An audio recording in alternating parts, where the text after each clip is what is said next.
얼마 전 아시안 게임, 아시아 경기 대회가 열려서 온 국민들의 박수와 응원 속에서 잘 치러지고 우리나라 국가대표 선수들도 참 잘했습니다.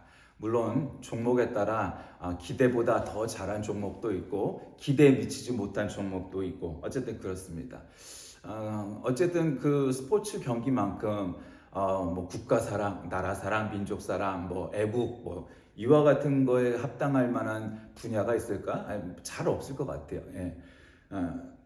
그런 스포츠 경기에서 받으면 옛날 이 모든 현대 이 스포츠의 원형이 된 히랍의 그 그리스의 이제 올림피아, 그 올림픽, 뭐 올림피코스, 뭐 여러 가지 파생 단어가 있지만 그 올림픽 그 어원이 된 올림픽이 1등을 하면은 면류관을 주었습니다. 우리가 잘 아는 거는 송기정 선수가 베를린 올림픽 때 이 시상식에 섰을 때 머리에 이렇게 나뭇잎으로 된 것을 썼던 것 같이 그것이 면류관입니다. 그러니까 성경에 나오는 면류관과 그 면류관이 그 같은 거라고 생각하시면 돼요. 왜냐하면 성경은 뭐 이스라엘의 히브리적 요소도 있지만 그리스의 히랍적, 헬라적 요소도 있기 때문이죠. 어쨌든 그리스 운동 경기에서 승리자에게 주는 뭐 월계관, 뭐 면류관, 뭐라고 이름을 짓든 간에 결국 이거는 기뻐하고 축하하고 뭐 이렇게 하는 데 쓰이는 그런 것입니다. 바울은 빌립보 교회 교인들을 그의 기쁨이요 면류관이다 이렇게 얘기합니다. 그의 수고가 주 안에서 헛되지 않았다. 그러니까 유오디아와 순두계 이 두 이름은 고대 비문에 자주 등장하는 아주 보편적인 여성의 이름이라고 하고 유오디아는 순조로운 여행, 순두계는 행운의 뭐 다행스러운 이런 뜻이 있는데 뭐 어쨌든 이 두 사람은 빌립보 교회 내에서 경제적으로나 정신적으로 바울의 복음 사역을 아주 도맡았던 부인들, 여성들이었습니다. 그러니까 요즘으로 따지면 여러분 어느 교회를 가든지 뭐 큰 교회는 뭐 말할 것도 없지만 작은 교회 가도 아주 그냥 그 교회 뭐 목사님이 담임 목사님이 뭐라고 뭐 하기도 전부터 그냥 담임 목사님을 하나님 모시듯 그렇게 열심히 아주 그런 권사님들이 어디에나 어느 교회나 한두 분씩은 꼭 있게 마련이죠. 뭐 맛있는 김치를 담그면 김치를 가지고 오고 뭐 고구마를 수확하고 고구마를 가져오고 뭐 기타 등등 그런 거 굉장히 많아요. 좋은 직장에 취직하게 됐다고 담임 목사에게 식사를 대접하기도 하고 뭐 어쨌든 그런 일들을 하는 권사님 꽤 있습니다. 그러니까 그런 사람이었다는 거죠. 그래서 이 빌립보 교회에 향하여서 쓴 편지, 즉 빌립보서에서 바로 이 신자들에 대한 느낌이 뭐였냐면 기쁨이요 면류관이라고 그랬다는 겁니다. 그러니까 여러분 바울이 이 빌립보 교회를 바라보는 심정이 기쁨이요 면류관이라고 표현했다는 거죠. 그러니까 여러분 이것이 얼마나 감사한 일입니까? 뭐 물론 빌립보 교인들은 그냥 자기 자신들의 할 일들을 마땅히 해야 할 바를 했을 뿐이겠지만 어쨌든 이 빌립보 교회를 세운 바울이 빌립보 교회를 향해서 나의 기쁨이요 면류관이다 이렇게 표현한다는 거 극찬 아니겠어요? 극찬? 그 얼마나 감사한 일이겠어요? 뭐 그러나 뭐 고린도 교회 같은 데는 또 나름 또 큰 고린도 도시에서 생긴 교회니까 여러 가지 문제점도 많았잖아요, 그렇죠? 뭐 딴 거는 필요 없어요. 예전에 어떤 신학 교수님이 그런 얘기했는데 어느 교회가 이 소아시아 지방에서 문제가 많았을까요? 뭐 이렇게 했을 때 고린도 교회죠. 그래서 왜 그러니까 고린도 교회가 얼마나 문제가 많았으면 편지가 길었겠어요? 고린도 전서, 고린도 후서 이렇게 편지를 보낼 만큼 웬만한 교회들은 다 한 편으로 끝냈잖아요. 로마서도 그렇고 빌립보서도 그렇고 에베소서도 그렇고 뭐 이런 식으로 농담을 하신 적인데 뭐 농담만은 아닙니다. 뭐 실제로 고린도 교회는 여러 가지 문제가 많았어요. 큰 도시에 있다 보니 큰 도시 나름의 문제가 있었다는 거죠. 근데 어쨌든 빌립보 교회는 그렇지 않았어요. 그러면서 하여튼 오늘 이 빌립보 교회에 대한 칭찬, 격려, 응원 이런 걸 말하면서 항상 주 안에서 항상 기뻐하라. 다시 말하노니 기뻐하라. 그러면서 너희는 내게 배우고 받고 듣고 본 바를 행하라. 그리하면 평강의 하나님이 너희와 함께 계시리라. 이러고 맞춰지는 대목이에요. 바울은 오늘 본문에서 빌립보 성도들, 교우들에게 언제나 윤리적으로 혹은 영적으로 누구보다 탁월하게 사고하고 행동하라고 권면합니다. 자신이 보여준 모범을 행하면 평강의 하나님께서 함께 하실 것이라는 거죠.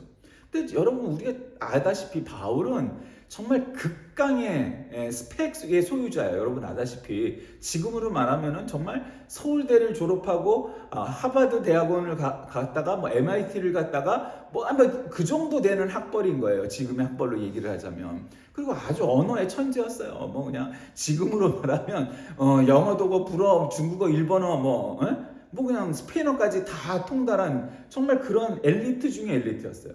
그러니까 그 얼마나 이성적이었겠어요. 뭐 요즘 유행하는 말 있죠. 너 T야? 뭐 이랬는데 성경에 나오는 인물 중에 바울만큼 너 T야 할 때 그 대문자 뭐 대문자 트리플 T 정도 되는 사람이 바울이었어요. 굉장히 합리적이고 이성적인 사람이에요. 근데 이성적인 게 나쁜 건 아니지만 여러분 아다시피 이성적인 게 너무 강하면 어떻게 돼요? 인간미가 없어 보이죠. 너무 잘 따지죠. 논리적으로 할 말이 없죠. 그러니까 사람들이 썩 좋아할 만한 타입은 아니에요. 근데 어쨌든 바울은 정말 대문자 T에 해당하는 사람이었어요. 그러니까 그 사람을 딱 생각해 봤을 때 구약 성경을 영적으로 보지 않고 그냥 흘러나오는 관습 전통에 따라서 배우고 본 이 유대교인들 입장에서 서 있었어요. 똑같이 유대교였으니까요. 그러니까 메시아가 이렇게 온다고 너무 당황스러웠던 거예요. 뭐 바울이든 뭐든. 그러니까 이 유대인들 입장에서는 하나님이 우리에게 왔다고? 이게 뭐지? 그들은 그런 걸 아기 예수로 아기의 모습으로 메시아가 올 것이라는 걸 상상해 본 적이 없었다는 거죠. 그러나 이미 구약 성경엔 뭐 이사야 53장을 중심으로 해서 여러 곳에서 메시아가 오실 것이라는 게 예언됐는데 그들은 지금도 안 오고 있다고 믿는 거죠. 근데 문제는 그렇게 믿는 유대인들과 유대교인들과 또 아랍인들, 그러니까 이슬람인들이 늘 문제가 되잖아요. 옛날에 중동 전쟁이 막 심할 때 1차, 2차, 3차, 4차까지 중동 전쟁이 일어났는데 그거 끝나고 뭐 초등학교 때 선생님도 중고등학교 때 선생님들도 그런 말씀을 한 적이 있는데 그건 뭐냐? 야, 3차 대전은 아마 중동에서 이스라엘하고 아랍하고 싸움에서부터 시작될 거야. 뭐 이런 얘기 뭐 70년대서부터 많았어요. 근데 이제 한 4, 50년 됐지만 언제 전쟁이 발발할지 모르죠. 근데 여러분 정말 위험한 지역, 정말 어려운 지역이 정말 정치 외교적으로 아무리 지혜를 발휘해도 풀기 어려운 지역 넘버원을 따지자면 당연히 이스라엘과 아랍일 거고요. 두 번째를 따지면 이 우리의 머리에 이고 사는 남한과 북한의 이 문제예요. 이 꼴통을 어떻게 할 수가 없는 거죠. 그러니까 여기서도 언제든지 3차 세계대전이 시작될 수도 있어요.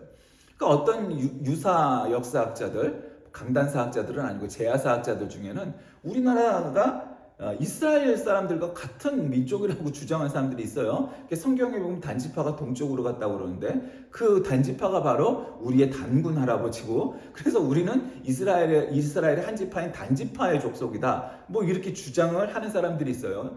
역사적으로 고증되거나 팩트로 확인된 거는 하나도 있지 않고 그저 이제 추측하는 것인데 어쨌든 그렇다고 해요. 어쨌든 그것과 관계없이 전 세계에서 대한민국을 제외하고 유일하게 이스트시 동해라고 표현하고 독도 이렇게 영어로 그래서 로마자로 써주는 나라는 이스라엘뿐입니다.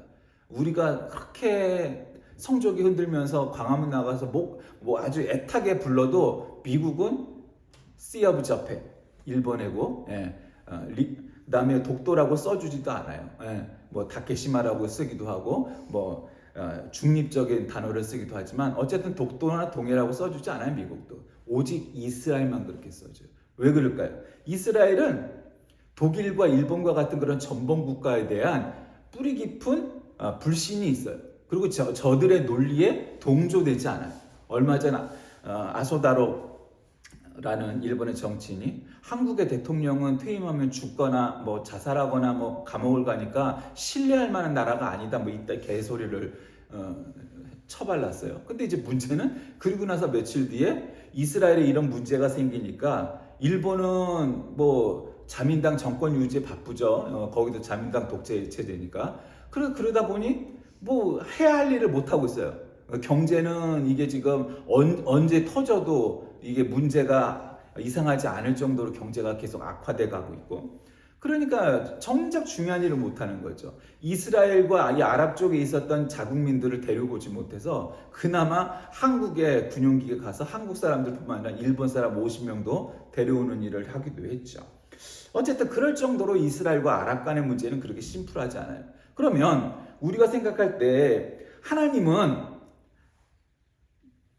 유대인들의 편일까? 아랍인들의 편일까? 뭐 우리는 그냥 쉽게 당연히 유대인들 편 아니겠어요? 뭐 이렇게 생각하지만 아랍인들, 이슬람인들 입장에서는 우리가 하나님 제대로 믿는 사람이야. 니네가 우리보다 제대로 하나님 믿어. 이렇게 얘기한다고. 물론 어떤 사람은 야, 이슬람교의 알라가 기독교의 하나님, 뭐 천주교의 하나님과 같아? 다르지? 뭐 이렇게 주장을 하지만 어쨌든 이 유대교 혹은 기독교에서 갈라져 나간 것이 이슬람교예요. 그거는 뭐 부정할래 부정할 수가 없는 역사적 팩트죠. 그러니까 그러면 하나님은 이스라엘 편을 드실까? 아니면 아랍 편을 드실까? 그러면 당연히 이스라엘이라고요? 그거를 누가 확신하겠어요? 편을 둘째치고 하나님 서로 잘 믿는다고 하는데 누가 갤지 알 수 없어요. 옛날에 월드컵 결승에서 잉글랜드와 독일이 만났어요. 서독이 만났는데 그런데 잉글랜드가 월드컵 최초로 그리고 유일하게 우승한 때였어요. 그러면 하나님이 잉글랜드 편을 들어갖고 잉글랜드가 우승을 했을까요? 알 수 없죠. 알 수 없는 게 아니라 그건 말도 안 되죠. 여긴 전범국이니까 하나님이 편을 들어주지 않았나요? 그렇지 않아요. 여러분 성경에 보면은 이방 국가를 통하여 당신의 백성 이스라엘을, 그러니까 한마디로 하나님 잘 믿는 백성들을 치시기도 해요. 그러니까 하나님 안 믿으니까 뭐 번영 안 하고 뭐 발전 안 하고 그렇지 않아요. 오히려 그들을 통해서 믿는 자들, 하나님의 자녀들을 오히려 치시기도 하기 때문이죠. 그러나 어쨌든 중요한 건 어떠한 상황 속에서도 우리가 기도하면 우리 축구 대표팀이 우승하게 해줄 거야, 이기게 해줄 거야, 승리하게 해줄 거야. 물론 승리하면 좋죠. 전들 왜 뭐 우리나라 대표팀이나 우리나라가 지길 바라겠어요. 그럴 마음이 하나도 없죠. 그런데 문제는 항상 그렇게 되지는 않는다는 거예요. 그럼 중요한 게 뭐냐? 오늘 그 사랑하는 빌립보 교회에 보내는 편지에서 항상 기뻐하라고 말씀하세요. 그러니까 여러분 참 특히 우리나라 정서에서 항상 기뻐하라, 서로 만나면 웃어주고 하이 인사하고 뭐 이럴 수 있나요? 우리말에는 그 이미지가 별로 그렇게 와닿지 않잖아요. 근데 여러분 참 서양 사람들은 쿨하게 반응하는 모습들이 멋있긴 해요. 엘리베이터에서 혹은 눈이 마주치면 하이 뭐 이렇게 인사하고, 졌을 때도 깨끗이 박수 쳐주면서 쿨하게 패배를 인정하고. 우리나라 잘 안 그러잖아요. 우리 끝까지만 물고 늘어지고 막 그런 정서가 있잖아요. 그러니까 아직도 우리는 그만큼 수준이 안 되는 거죠. 그러니까 쿨하게 패배도 인정하고 눈 마주치면 인사도 하고 뭐 좀 그런 모습도 좀 필요한데 그게 쉽지가 않단 말이죠. 어쨌든 바울은 빌립보 교회에게 항상 기뻐하라 하면서 하나님과 함께 해야 된다고 하는데, 그럼 무엇을 갖고 그리하여야 되느냐? 첫 번째로는 주 앞에 바로 서라고 얘기하죠. 바울은 빌립보 성도들을 향하여서 기쁨이요 면류관이라고 표현하면서 이 성도들에 대한 사랑을 표현합니다. 여러분 자기의 성도들이 얼마나 소중한지 목회를 해보면 알아요. 근데 꼭 목회를 안 해본 사람 모르냐? 그렇지 않아요. 여러분 자녀를 가져본 사람들은 알아요. 자녀들이 어떻게 되길 바라세요? 너무너무 잘 되길 바라죠. 심지어는 내가 걸림돌이 된다면 내가 없어지더라도 자녀가 잘 되길 바라요. 그럼 뭐 말할 거 없죠. 근데 지금 자녀 없으면 모르냐? 근데 요즘은 또 그렇지도 않은 것 같아요. 가만 보면은 막 개 키우면서 개치원이라고 그러나? 뭐 개치원에 보내면서 막 눈물을 흘리면서 돌아서더라고. 아니 자기 자식들을 맡기고도 안 우는 부모가 허다한데 개를 맡기고 돌아면서 눈물을 흘리는 주인이 있더라고요. 그런 마음이에요. 비슷한데 이제 문제는 그게 단순히 취미 차원이나 무슨 그런 기호의 문제가 아니라 정말 자식을 낳아서 그 자식이 잘 되길 바라는 마음을 갖고 있는 부모의 마음처럼 그 이상으로 하나님이 자녀들을 향해서 갖고 있는 그 애정, 그 축복, 그 바람은 우리가 이루 설명할 수가 없단 말이죠. 그러니까 바울이 빌립보 교인을 향하여 기쁨이요 면류관이다 이렇게 표현하는 것은 어마어마한 일이죠. 여러분 아다시피 바울은 미혼으로 생을 마쳤던 사람이에요. 결혼을 해본 적이 없어요. 그러니까 자식을 직접 낳아본 적은 없는 사람이란 말이죠. 그럼에도 불구하고 바울은 이 교인들을 향하여 그 자기 자녀, 친자녀와 같은 느낌을 가졌을 거예요. 아니 자기가 정말 목숨을 걸고 교회를 개척하고 그 교회에서 신자들이 신앙생활 잘하면서 기뻐하는 모습을 볼 때 얼마나 기뻤겠어요. 그것만큼 기쁜 게 없어요. 예. 그거 뭐 말할 나위가 없는 거죠. 그러니까 주 안에서 바로 서라고 가르치면서 그렇게 했던 거죠. 또 두 번째로는 성도들의 선물에 대한 바울의 감사도 있어요. 이 사람들이 바울을 그렇게 아끼고 이거 선교비에 보태 쓰세요. 우리 교회가 이만큼 자립했으니 이렇게 성장했으니 다른 교회 험한 교회 가서 목숨을 걸고 일하시는 바울 사도님 가갖고 교회 개척할 때 이 돈을 보태서 꼭 교회를 개척해 주세요. 그러면서 여러 가지 잘 보답을 해주고 빌립보 오기만 하면 좋을 것을 먹이고 왜냐하면 바울이 어떻게 일하는지를 아니까 그런 험지에 가면은 돌을 맞기도 하고 감옥에 갇히기도 하고 먹을 거 제대로 먹지도 못하고 고생에 고생을 다 하는 걸 아니까 그렇게 있을 때 잘 먹어라 이거죠. 왜? 전쟁에 나가기 전이니까. 여러분 옛날에도 전쟁에 나가기 전에 군인들에게 밥을 막 고기를 막 먹이고 술을 먹이고 막 그냥 아주 진수성찬을 차려서 먹여갖고 전쟁터에 내보내기도 하고 그래요. 뭐 항상 그랬던 건 아니지만 여유가 되면 그렇게 해요. 왜 그래요? 이 군인들의 사기를 이렇게 올려줘야 되거든. 그래야 군인들이 즐거운 마음으로 기쁜 마음으로 나가서 기꺼이 내가 우리 나라를 위해서 목숨을 바쳐 싸우리라 그런 기세가 요즘 좋아하는 말 기세가 이렇게 올라가는 거거든. 근데 저쪽에 나와 있는 군인들은 쫄쫄 굶어갖고 그냥 배를 골고 나온 상대편이 있다면 여러분 싸움을 해보나 마나 그건 뻔한 거 아니겠어요? 그러니까 당연히 그렇게 잘 먹이고 해갖고 전쟁에서 이기라고 그렇게 하는 거죠. 왜 잘 먹여요? 나가 싸울 때 열심히 잘 싸우라고 기운 내서 일하라고 그런 거죠. 그래서 성도들도 그렇게 했단 말이에요. 그러니까 바울은 빌립보 성도들이 자신의 쓸 것을 하나님께서 받으실 만한 향기로운 제물이 된다고 얘기하는 거예요. 그러니까 교회에 왜 헌금을 하고 뭐 교회 담임 목회자나 뭐 여러 목회자들을 위해서 대접도 하고 그래요. 하나님이 받으시기 때문이에요. 그걸 사람들이 대신 받는 것 같이 눈으로 보이지만 그게 결국 하나님이 받는 거예요. 여러분 빌립보 교회에서도 빌립보 교회에서 바울을 주면 바울이 그 돈 쓰겠네? 바울이 쓰죠. 근데 무엇을 위해 쓰나요? 하나님의 영광을 위해 하나님을 위해 쓰는 거예요. 왜요? 바울은 하나님과 함께한 사람이었기 때문이에요. 하나님은 우리 편 나는 하나님 편 맨날 말로 해야 소용있는 것이 아니라 무엇을 하든지 하나님과 함께 하는 것이 되는 것이 중요한 거예요. 주 안에서 항상 기뻐하라. 다시 말하노니 기뻐하라. 내게 배우고 받고 듣고 본바를 행하라. 그리하면 평강하게 하나님이 너희와 함께 계시리라. 여러분 어떻게 이렇게 할 수 있겠어요? 쉽지 않죠. 근데 여러분 아까도 그런 말씀드렸지만 바울은 아주 극강의 T에 해당되는 사람인 것 같아요. 그러니까 뭐 T가 아니든 뭐든 간에 굉장히 합리적인 사람이에요. 그러니까 합리적으로 생각해 봤을 때 예수 그리스도는 절대로 하나님의 아들일 수 없다. 인간적인 생각으로 그렇게 얘기한 거죠. 아니 어떻게 신이 인간이 돼? 그 말이 안 된다는 거죠. 과학적으로 따졌을 때.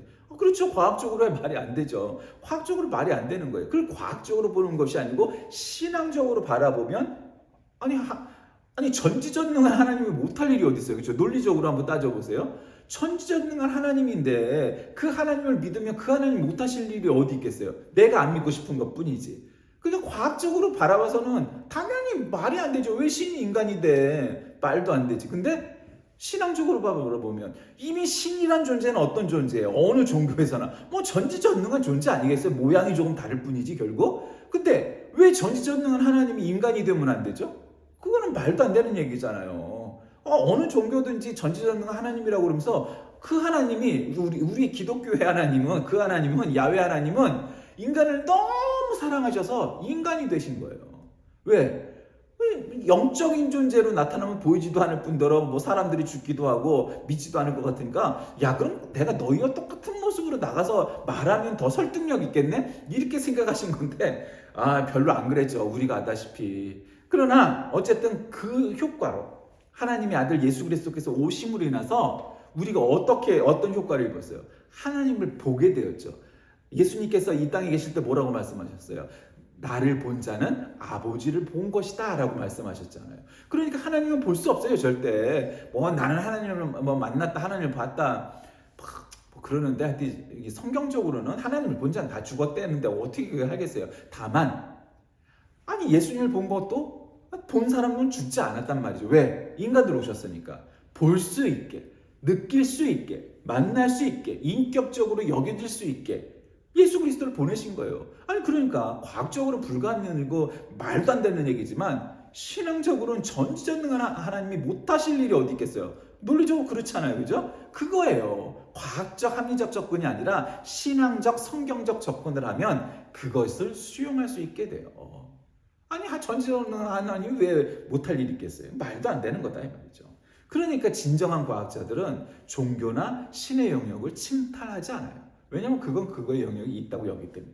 무신론자들도 그래. 내가 무신론자 과학자야. 그래도 진정한 과학자는 종교의 영역을 절대로 터치하지 않아요. 예. 그런 사람들을 많이 봐요. 참 그래서 그래도 저 사람은 진짜 과학자구나. 무신론자일지언정 종교의 영역은 과학으로 터치할 수 있는 부분이 아니다라는 것을 정말 하는 거죠.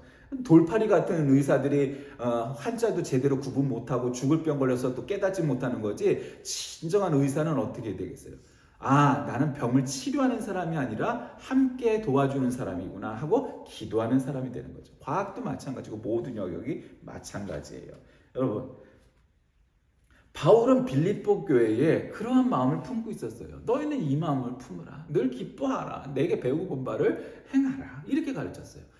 정말 대단하지 않아요? 세상에 어떤 사람이 너는 물론 꼴 같지 않은 사람들 중에 내가 민족의 지도자니 상관이 스승이 자처하면서 나를 배워라 이런데 되게 그런 사람들이 이단 사이비 지도자나 하여튼 그런 사기꾼 같은 놈들이 많죠. 진정한 지도자는 나에게 배우고 본 바를 행하라 이러잖아요. 그러니까 그런 면에서 보면 바울도 약간 사기끼가 있는 거 아닌가 이런 생각을 하실 수도 있지만 그렇지 않고요. 바울은 그렇게 과하다 싶을 만큼 내게 배워라 라고 할 만큼 그렇게 입지전적인 아주 드라마틱한 그리고 철저한 하나님의 사람이었다는 것을 우리가 여기서 깨닫게 됩니다. 이 부분이 아니라 바울의 전 사역을 보세요. 정말 순교하기까지 그냥 끝까지 바울은 최선을 다해서 그 사역을 위해서 매진했고 몰입했고 그냥 모든 걸 걸었던 사람이 바울 아닙니까? 왜요? 그는 알았던 거예요. 과거 젊은 날 그리고 예수를 믿는다는 사람은 쫓아다니면서 잡아 죽였거든. 진짜로 죽였거든요. 바울은. 여러분 얼마나 이게 말이 안 되는 일이겠어요. 자신의 그런 과거가 있기 때문에 그런 역사가 있기 때문에 그런 전과가 있기 때문에 바울은 예수 믿는 사람 잡아 죽이는 게 정말 직업일 정도로 그렇게 아주 극렬한 극렬 분자였어서 말년에는 내가 죽을지라도 예수 그리스도를 전하는데 선교하고 전도하는데 앞장서야겠다. 그 일에 목숨을 걸고 실제로 목숨을 바쳐서 일했던 거죠. 그 끝에서 끝을 다 가본 사람이니까 사도 바울의 말들은 조금 과할 수 있지만 그의 그런 폭넓은 이 발걸음을 볼 때, 그의 발자취를 볼 때 납득할 수 있는 부분이 이 사람은 이 끝에서 저 끝까지, 저 끝에서 이 끝까지 다 경험해 본 사람이니까 이렇게 표현할 수가 있구나 라는 거죠. 온실 속의 화초처럼 신앙생활을 하는 사람은 또 그 나름의 장점이 있죠. 모태신앙으로 시작해서 예수 믿은 사람은 또 장점이 있죠. 어떤 경우에도 안 흔들릴 수도 있죠. 그러나 그냥 야생화처럼 전혀 불신자 가정에서 처음으로 예수를 믿고 온 사람은 거칠지만 그러나 그 강인함이 있죠. 야생화잖아요. 온실 속의 화초가 같겠어요? 내가 선택을 해서 내가 하나님을 믿기로 작정으로 내가 하나님을 찾는데 바울은 그런 사람이에요. 그러니까 우리가 요즘은 사실 내가 중간에 믿었느니 못했니 관계없이 한국의 기독교 상학이라는 건 이미 온실 속의 화초가 됐지 오래요. 모든 사람들 되게. 그런데 여러분 사도 바울은 그런 환경이 아니에요. 옛날 오히려 예수 믿는 사람들 잡아 죽일 때가 좋았지 지가 예수를 믿겠다고 작정을 하니까 모든 유대인들과 로마 사람들이 죽이려고 달려들고 있는 거예요. 어딜 가면 야 바울 떴다 저자를 죽여라 저자를 잡아라 저걸 감옥으로 보내라 그러던 상황이란 말이에요. 근데 그 상황 속에서 그렇게 얘기한 바가 뭘까요? 너희들 내 과거 알지? 나는 전과가 있는 사람이야. 내 형제였던 그리스도인들을 잡아 죽이는데 아주 가장 앞장섰던 1등 공신이 나야. 현대로 얘기하면 거의 나치 SS 칭의대 같은 사람이었던 거예요. 유대인이라면 그냥 잡아서 죽이는. 그런데 이 사람이 변화여서 예수 전하는 첫 번째 가는 사도가 된 거예요. 왜요? 하나님이 함께 계심을 믿었고 확신했기 때문이죠. 바울은 본장에서 빌립보인들에게 그리스도인에서 윤리적인 삶의 모습을 요구하고 영적인 것을 요구하기도 하고 그러면서 어쨌든 기뻐하라고 하기도 하고 그러니까 너희들은 나에게 배우고 보고 한 말을 행하라고 말하기도 해요. 왜 그래요? 성도들은 어떤 모델이 되는 모습이 필요해요. 그러니까 가만 저도 어쨌든 평생을 이렇게 목회하면서 여러 교회를 다녀보죠. 그러면 어떤 교회는요, 그 목사님이나 장로님이나 권사님들 중에 정말 모범이 될 만한 사람들이 뭐 몇 분, 그러니까 많은 교회가 있어요. 여기는 정말 어떻게 하면 열심히 믿을까? 어떻게 하면 신앙생활을 더 잘할까? 앞장서는 몇 분이 있어요. 물론 그런 교회도 문제적 인간들이 있죠. 그러나 모범이 되는 사람들이 비교적 많은 교회가 있어요. 그리고 어떤 교회는요, 어떻게 하면 분열하고 어떻게 하면 담임 목사 혹은 장로를 깎아내리고 분열해서 싸우고 나갈까? 이런 분위기가 아주 팽배 있는 교회도 있어요, 사실. 어느 교회나 다 똑같은 건 아니란 말이죠. 그거 왜 그렇겠어요? 모범이 되는 사람들이 많은 교회는 모범이 되는 사람을 봤던 거야. 그리고 맨날 분열하고 비판하고 하는 교회는 왜 그럴까요? 그 지가 본 게 그거야. 그러니까 그거밖에 할 수가 없게 되는 거죠. 그러니 여러분, 하나님과 함께 하시기 바랍니다. 하나님과 함께하는 사람은 지금 바울처럼 이렇게 살아갈 수가 있는 것이고 빌립보 교인들에게 교훈하고 얘기했던 것처럼 내게 배우고 본 바를 행하라 이렇게 가르칠 수 있게 되는 것이고 모델이 되고 멘토가 되는 것이고 진정한 지도자가 될 수 있게 되는 것입니다. 바울이 그리스도 안에서 얻은 생활의 비법은 무엇입니까? 하늘을 향하여 살아가는 모든 성도들의 필요한 능력입니다. 그리스도 안에서 환경을 초월한 기쁨과 만족, 그 중에 천국의 기쁨을 맛보며 살아가는 것이 진정한 성도의 삶입니다. 여러분, 진정한 신앙이 무엇인지 압니까? 고생이 없고 고난이 없고 어려움과 문제가 안 생기는 것이라고 혹시 여깁니까? 그런 문제들만을 위해서 기도하십니까? 천만에요. 모든 믿는 사람들에게 안 믿는 사람과 똑같은, 어쩌면 안 믿는 사람보다도 더욱 큰 문제가 생기고 고난이 생기고 역경이 생길 것입니다. 그럴 때마다 우리가 깨달아야 될 바는 무엇일까요? 우리는 예수를 믿으니까 내게 이런 어려움 오지 않게 해주세요 라고 기도하는 것이 아니라 참된 그리스도인은 이것을 해결하고 이기고 나아가 기뻐하고 즐거워하고 평안해할 수 있게 인도해 주세요 라고 기도하고 살아가는 자입니다. 바로 그것이 그리스도입니다. 어떻게 가능하냐고요? 하나님과 함께 할 때 가능합니다. 여러분, 오늘 여러분은 하나님과 함께 하십니까? 그렇지 않으십니까? 우리 모두 하나님과 함께하며 일생을 살아가는 저와 여러분이 되셔서 늘 기뻐하고 즐거워하는 하나님의 자녀들 되시길 주의 이름으로 간절히 기도합니다. 살아계신 하나님, 우리가 참된 그리스도인의 자녀처럼 항상 기뻐하고 즐거워하여 하나님의 면류관과 같은 존재가 되게 하시고 어려움이 안 생기게 기도하기보다 어려움이 생겼을 때 하나님과 함께 이 문제를 해결하고 하나님께 맡기는 우리 모두가 되게 하여 주옵소서. 예수님의 이름으로 기도드립니다. 아멘.